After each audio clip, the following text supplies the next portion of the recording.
नमस्कार मित्रांनो, सुधीर श्रीराम या यूट्यूब चॅनलवरती आपले सहर्ष स्वागत करत आहे। तरी आपल्या चॅनलवर अशा नवनवीन व्हिडिओबद्दल माहिती घेण्यासाठी आपल्या चॅनलला सबस्क्राईब करा आणि बेल आयकॉनवरती क्लिक करा।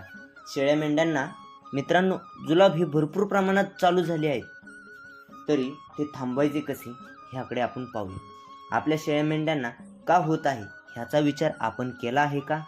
अशी अनेक आपल्यापुढे प्रश्न आहेत।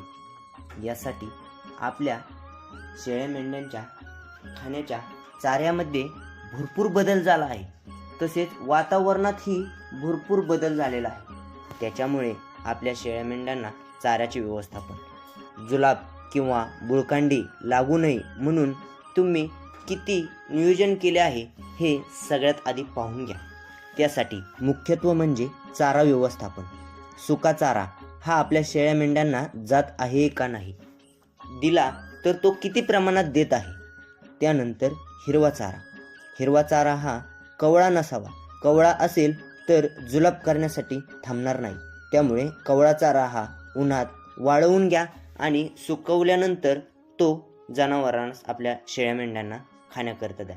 हे झाले चाऱ्याचे व्यवस्थापन। त्यानंतर जंतू निर्मूलन पाहूया। त्यानंतर आपण आपल्या शेळ्या मेंढ्यांना जंतू निर्मूलन केले आहे का नाही हे सगळ्यात महत्त्वाचं आहे। त्यानंतर बऱ्याचदा आपल्या शेळ्या मेंढ्यांना जंताची कुठल्याही प्रकारची औषधे पाजले नाहीत, हे आपण दिले पाहिजे।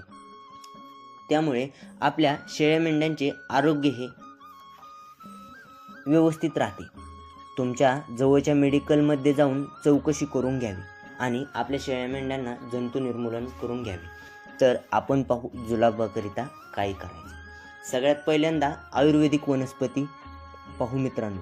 तुम्ही हा समोरच्या व्हिडिओमध्ये झाडपाला पाहत असता, तर ह्या झाडपाल्याचे नाव तुमच्या डोळ्यासमोर आलेच आहे, तरी काही शेतकरी मित्रांना सांगतो।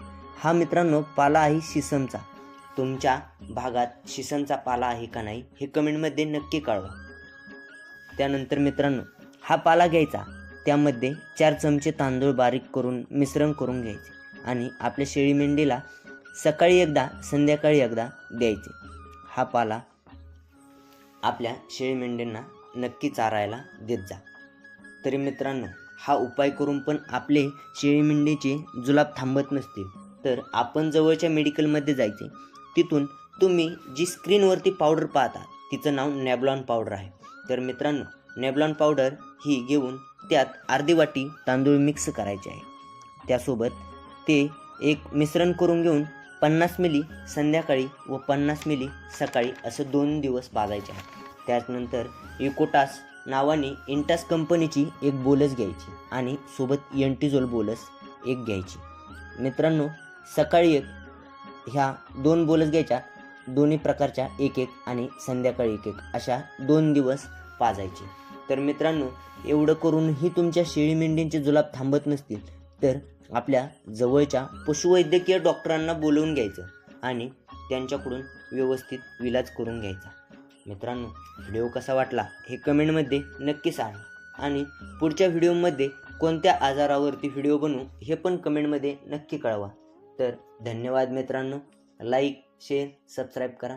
थँक्यू।